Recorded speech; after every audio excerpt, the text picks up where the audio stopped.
सम्माननीय सभामुख महोदय, सर्वप्रथम त म सबैजनालाई हार्दिक शुभकामना र बधाई ज्ञापन गर्न चाहन्छु। आफ्नो मनको विचार राख्नुभन्दा पनि म जनताले हामीलाई के का लागि यहाँ पठाएका छन् भन्ने बारेमा बुँदागत रूपमा जनताका मागहरू वाचन गरेर सुनाउन चाहन्छु। तर त्योभन्दा पहिला चाहिँ हामीले पक्कै पनि यो देश बनाउनका लागि, देश परिवर्तन गर्नका लागि भनेर आएका छौँ। सबैभन्दा पहिला आफूले आफैलाई परिवर्तन गर्नुपर्छ भन्छु म। अघिल्लो शपथ ग्रहणको दिन पनि हामी 12 मिनेट 46 सेकेन्ड ढिलो थियौँ भने आज 16 मिनेट 55 सेकेन्ड हामी ढिलो भएका छौँ। जनताले हामीलाई यसरी ढिलो गर भनेर यहाँ पठाएको हो जस्तो मलाई लाग्दैन। त्यसो भएको कारणले प्रत्येक मिनेटको महत्त्व यो सदनले बुझोस्, सरकारले बुझोस्, हामी सबैले बुझौँ। नेपाली हो, नेपाली समय हो, 2 बजीको बैठक 3 बजी जाँदा पनि हुन्छ, 4 बजी जाँदा पनि हुन्छ, जे गर्दा पनि नेपाल हो, नेपाली हो भन्ने खालको जुन भाष्य हामीले मनमा लिएर बसेका छौँ, यही सबैभन्दा मुख्य कारण हो हामीले उन्नति गर्न नसक्नुको। त्यसो भएको कारणले गर्दाखेरि सभामुख महोदय मार्फत म सम्पूर्ण सदन, सरकार सबैलाई ध्यान आकर्षण गराउन चाहन्छु। आउँदा दिनमा हामी बैठक सुरु हुनुभन्दा थोरैमा पनि 5 मिनट अगाडि उपस्थित हुनुपर्छ। म यो माग राख्न चाहन्छु। हामी विभेदको अन्त्य गर्छौँ भनेर यहाँ भनिरहेका छौँ। भर्खरै पनि पूर्ववक्ता माननीयज्यूहरूले थुप्रै कुराहरू राख्नुभयो, आफ्नो मनको कुराहरू।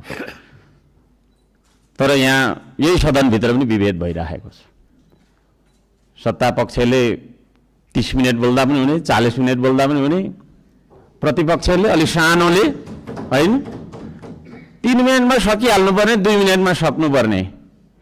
हामी पनि जनताले चुनेर पठाएका जनमत प्राप्त जनप्रतिनिधि हौँ।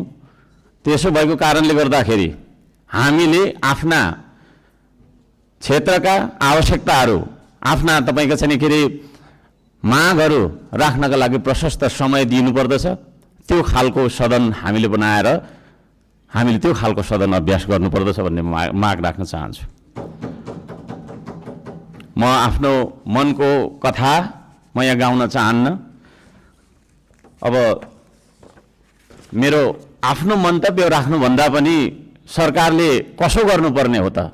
हिजो इतिहासमा हामीले के गर्यौँ, कसले के गर्यो, कुन नेताले के गर्यो, कतिको तपाईँको हामीले सङ्घर्ष गऱ्यौँ, के गर्यौँ भनेर आवश्यक छ जस्तो मलाई लाग्दैन।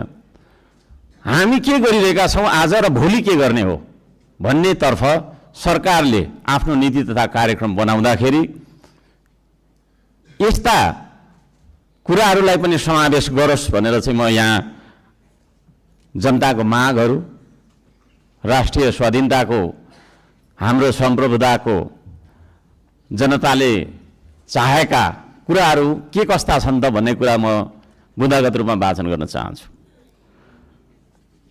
पृथ्वी रहन्जेलसम्म यो देश रहिरहनुपर्छ, हाम्रो देशको चन्द्र सूर्याङ्कित झन्डा रहिरहनुपर्छ।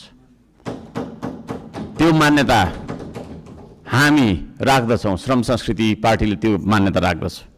त्यसो भएको कारणले गर्दाखेरि देशको स्वाधीनता, भू राजनैतिक सन्तुलन र असंलग्न परराष्ट्र नीतिलाई बचाइराख्न सैन्य रणनीति उद्देश्यका साथ सुरु गरिएको असमान राष्ट्रघाती व्यापारिक सन्धि सम्झौता एमसीसीलाई खारेज गर्नुपर्दछ भनेर म माग गर्न चाहन्छु। 2 नम्बरमा सीमावर्ती क्षेत्रमा छिमेकी मुलुकहरूले गरिरहेको गतिविधिलाई सक्रिय रूपमा नेपाल सरकारले निगरानी राख्नुपर्दछ र संयुक्त राष्ट्र सङ्घ लगायतका निकायहरूमा गएर हाम्रो देशका 4 किल्ला कति हो त हाम्रो भूगोल भन्ने सिमाना यकिन गरेर सिमानाको रक्षार्थ नेपाली सेनालाई खटाउनु पर्दछ भन्ने म माग राख्न चाहन्छु। नेपाली जनताले यो माग राखेको कुरा म जानकारी गराउन चाहन्छु। जनताले सोझै चुन्न पाउने प्रत्यक्ष कार्यकारीको चुनाव गर्नेतर्फ सरकारको नीति तथा कार्यक्रम अगाडि बढोस्। यदि सरकारले 2/3 नजिकको सरकारले त्यो कुरा अगाडि सार्छ भने त्यसमा हामी सबैले सहयोग गर्नुपर्दछ। नम्बर 4, जेनजी आन्दोलनमा डिस्कोड चलाएर जेनजी बालबालिकाहरूलाई स्कुल ड्रेसमा आन्दोलनमा बोलाउने, शान्तिपूर्ण आन्दोलनलाई भड्काएर हिंसात्मक बनाउने, आन्दोलनमाथि अन्धधुन्ध गोली चलाएर दमन गर्ने, 23 गतेको घटना घटाउने, साथै 24 गते सिंहदरबार, संसद भवन, सर्वोच्च अदालत जस्ता सरकारी भवनहरू जलाउने कृत्य गर्ने मान्छेहरूलाई पनि तपाईँको चाहिँ के अरे कारबाहीमा ल्याउनका लागि उच्चस्तरीय छानबिन समिति आयोग गठन गर्नका लागि हामी माग गर्दछौँ। 5 नम्बर, सम्पत्ति छानबिन तथा शुद्धिकरण अभियान सुरु गर्नुपर्दछ। सबैभन्दा पहिला अहिले सरकारमा रहेका मन्त्री परिषदका सम्पूर्ण मन्त्रीहरू, सांसदहरू, हामी सबैजना सबैको तपाईँको चाहिँ के अरे हाम्रो सम्पत्ति छानबिन हुनुपर्दछ। हामीबाट सुरु गर्नुपर्दछ त्यो चिज, किनभने हामी नियम कानुन बनाउने भने हामीबाटै त्यो कुरा लागू भएर जानुपर्दछ। हामीले बनाएको नियम कानुनले अरूलाई मात्रै ठ्याङ्ग्रोमा कस्ने खालको व्यवहार हामीले गर्नु हुँदैन भन्ने माग राख्दछु। शिक्षालाई जीवनोपयोगी बनाउनु पर्दछ। उत्पादन, निर्माण र आविष्कारसँग जोड्नु पर्दछ शिक्षालाई। शिक्षा भन्ने बित्तिकै कथा पढ्ने विषयवस्तु होइन, त्यो भन्ने बित्तिकै उत्पादन, निर्माण र आविष्कारसँग जोडिनु पर्दछ भन्ने हाम्रो माग हो। त्यसतर्फ सरकारले ध्यान दियोस्। हप्तामा 3 दिन मात्रै थ्योरी पढ्दाखेरि हुन्छ, 4 दिन विद्यार्थीले उत्पादन, निर्माण र आविष्कारसँग जोडेर क्रियाकलापहरू गर्न सक्नुपर्दछ। त्यो खालको जीवनोपयोगी शिक्षा लागू गरिनुपर्दछ भन्ने हामी माग राख्दछौँ। 7 नम्बरमा, खेतीबारीको समस्या हल नगरी देशको आर्थिक समस्या हामीले सुल्झाउन सक्दैनौँ, आर्थिक उन्नति हुन सक्दैन। त्यसो भएको कारणले कृषिमा देखिएका समस्याहरू पहिचान गर्ने र समस्या हल गर्ने सबै खालका तपाईँको प्राविधिक उपायहरू अपनाउने काम गरिनुपर्दछ भन्ने ध्यान आकर्षण गराउन चाहन्छु।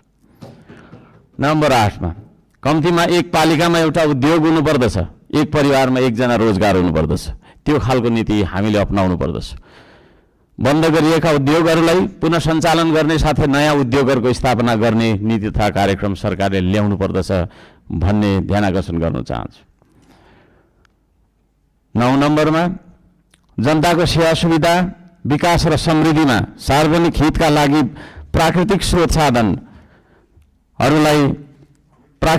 साधन ढुङ्गा, गिटी, माटो, खोला, नाला, खानी, खनिज, वन जङ्गल जस्ता स्रोत साधनका सदुपयोग गर्न पाउने गरी सहज किसिमको चाहिँ नियम कानुन बनाउनु पर्दछ। कहीँ कतै हामी हुन्छ म सक्छु अब र यी सम्पूर्ण स्रोत साधनलाई परिचालन गरेर चाहिँ हाम्रो देशलाई समृद्ध बनाउनतर्फ हामीले ध्यान दिनुपर्दछ भनेर भन्न चाहन्छु।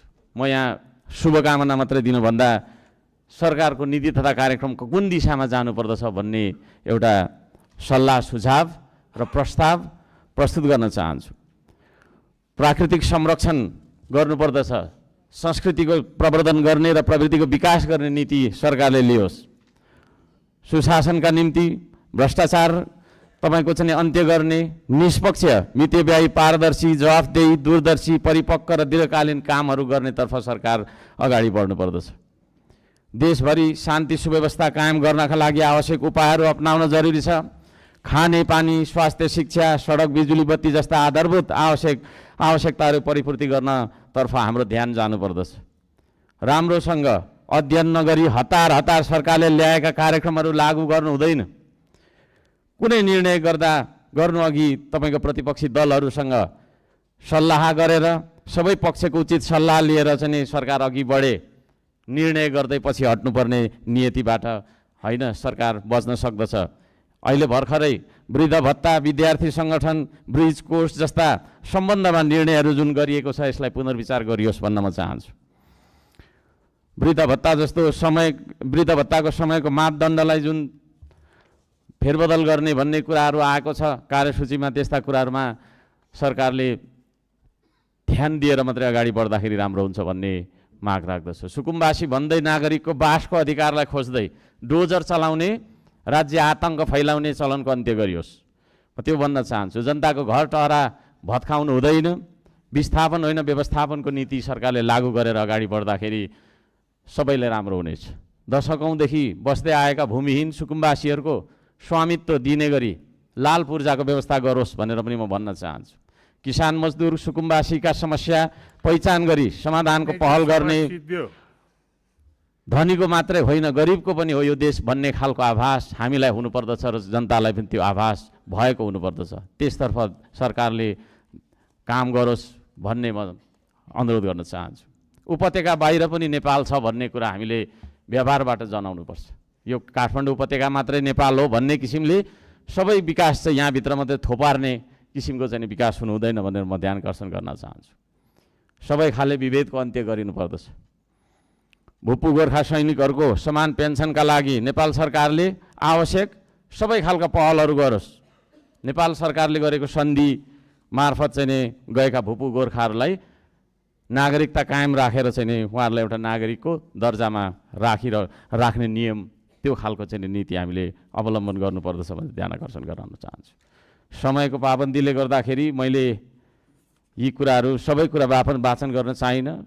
माननीय सभामुख महोदयले 2-3 चोटि भनिसक्नु भएको छ र यो म पत्र सम्माननीय सभामुख महोदय मार्फत टेबल गर्न चाहन्छु र यस सल्लाह सुझाव अन्तर्गत सरकारले आफ्ना विचारहरू आफ्ना नीति तथा योजनाहरू अगाडि बढाओस् भन्ने म माग राख्न चाहन्छु। धन्यवाद।